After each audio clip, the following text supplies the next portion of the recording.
Welcome to the Sent from Disneyland podcast. Here age relives fond memories of the past. If it's your first time joining us, welcome.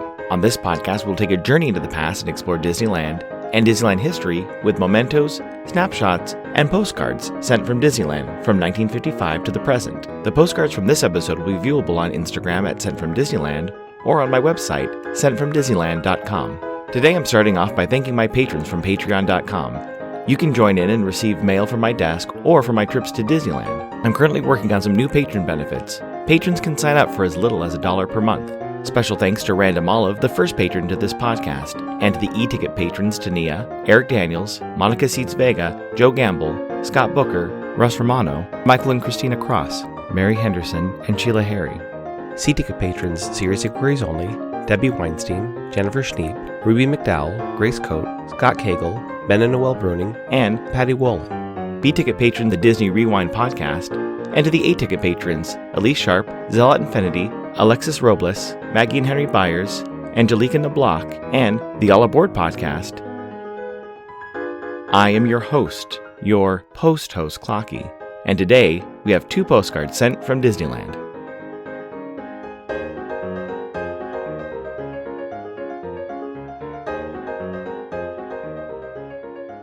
The front of our first postcard has the interior of Monsanto's Hall of Chemistry. You can see 3 pairs of guests looking at test tubes filled with chemicals, reading through literature, and looking at glass jars filled with liquid. On the back it reads, "In Disneyland, millions have visited Monsanto's Chemical Company's Hall of Chemistry, one of Tomorrowland's most popular attractions. Inside, the fascinating exhibits tell the story of Monsanto, where creative chemistry works wonders for you." It's postmarked December 26, 1958, with a San Diego. Aliens must report their address during January cancel, and a 3-cent purple Liberty postage stamp, Scott number 1035. I assume they visit the park on Thursday, December 25th, when park hours were from 10 a.m. to 9 p.m. The weather was a high of 67 and a low of 44. Park attendance that day was 11,337. It's addressed to Mrs. B. Cohen of Rochester, New York. It reads, "Dear Gert, thank God we arrived here safely, and everything is just wonderful here. The weather and family are just wonderful. By now I hope you feel a lot better. Aunt Betsy and Dan.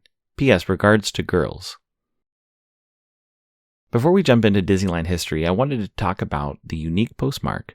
It's ironic that this postmark about immigration was used with the Statue of Liberty postage stamp. Postmarks like this were used as a public service announcement. I just learned about one postmark that reads, "Report obscene mail to your postmaster." I'll be on the lookout for a postcard with that cancel. Since we didn't hear anything about renovating the People Mover or anything about renovating Tomorrowland, let's look at the attraction that replaced the People Mover. Tomorrowland got a large renovation in 1998. This included adding bronze, copper, and other metallic hues to Space Mountain, covering up the 1960s Mary Blair murals with an Art Deco design which included images of past Tomorrowland attractions, and the addition of large bronze and copper-colored rocks at the Tomorrowland entrance. Recently, these structures have been removed as some of the last remnants of the 1998 Tomorrowland. The only thing left from the 1998 facelift of the land includes the current version of the Astro Orbiter, the Cosmic Wave Sphere, and some of the design elements on the Carousel of Progress / America Sings / Innoventions / Star Wars Launch Bay building, which will soon be a Disney Vacation Club lounge, and the once kinetic sculpture above the People Mover loading platform, which hasn't moved for years. The attraction that replaced the People Mover was the Rocket Rods.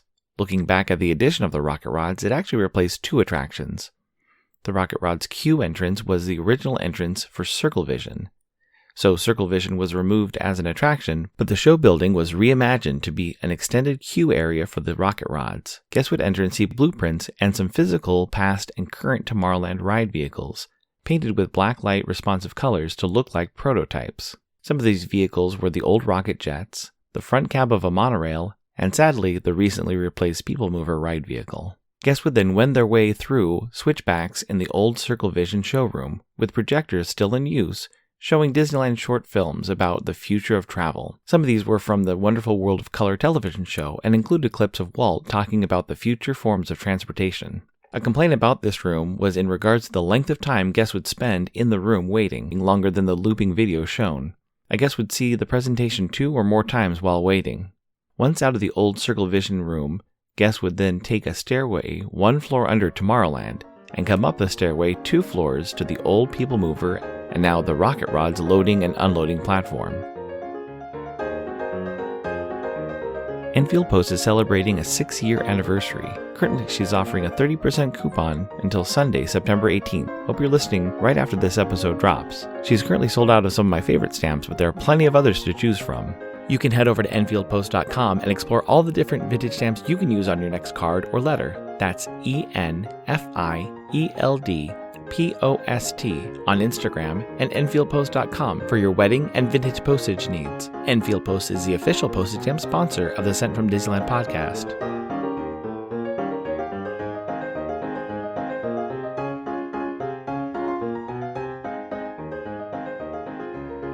The front of our next postcard has Pluto standing in front of the Matterhorn. The top and the bottom of the card read, Pluto at Disneyland. On the back it reads, Have you seen Mickey? Pluto lopes about in search of his lifelong companion Mickey Mouse, and Goofy. Here is a truly hilarious trio for guests to meet in Disneyland, home of Walt Disney's most beloved characters. It's postmarked July 18, 1972, with a San Francisco cancel and a 6-cent Eisenhower postage stamp, Scott number 1393. I assume they visit the park on Sunday, July 16th, when park hours were from 8 a.m. to 1 a.m. The weather was a high of 82 and a low of 67. It's addressed to a Mrs. William J. McKay of West Nyack, New York. It reads, Disneyland was fun. Wishing you and Bill were here with us. You should have seen me on one of the rides.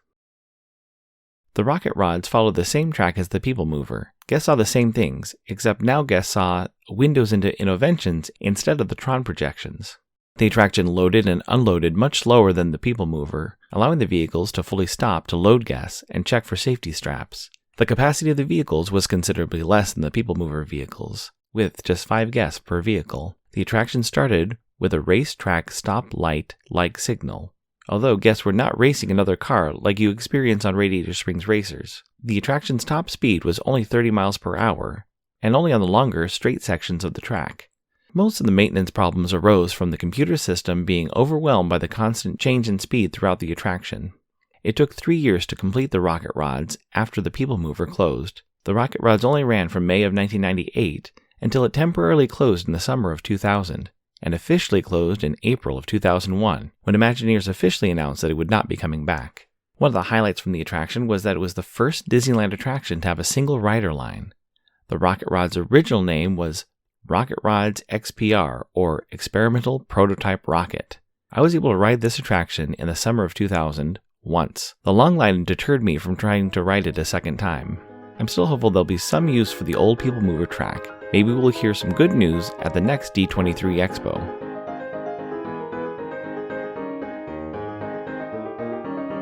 This incoming postcard is sponsored by the Art Throwdown. Art Throwdown, or ATD, is an online craft hour on Instagram, starting at 9 p.m. Eastern, 6 Pacific. Be sure to check out Monday's ATD, which is usually hosted by paper artist Russ Romano.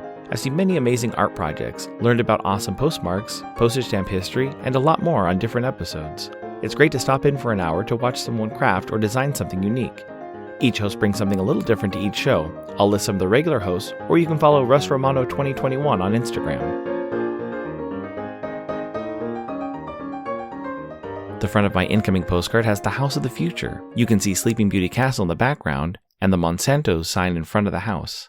On the bottom it reads, Remembering Tomorrowland, a vista into the world of wondrous ideas, never before published images from the Mousetalgia collection. On the back it reads, House of the Future, Tomorrowland. This exclusive photograph from the Mousetalgia collection shows Monsanto's House of the Future, an all-plastic dwelling containing futuristic marvels such as microwave ovens and wall-mounted TVs. It's postmarked September 7th, 2022, with a Santa Ana Thinking of You cancel and a 1969 First Moon Landing metallic Moon Forever postage stamp, Scott number 5400. It reads, 2022-09-06. It's a hot morning. Waits here were short, but are getting longer as the day wears on. Celebrating the wife unit's B-Day at the Blue Bayou, Don. Thank you so much for the postcard, Don. So fitting to get a Tomorrowland postcard in between 2 weeks of Tomorrowland-based episodes. I do enjoy the Blue Bayou for special occasions. It's one, if not the best, Disney restaurants for ambiance. I also love getting new postcards. I love the House of the Future and have not seen an image of it from this angle, with the castle in the background. Finally, great stamp choice, as the moon landing was televised and, as I mentioned in episode 105, shown in Tomorrowland.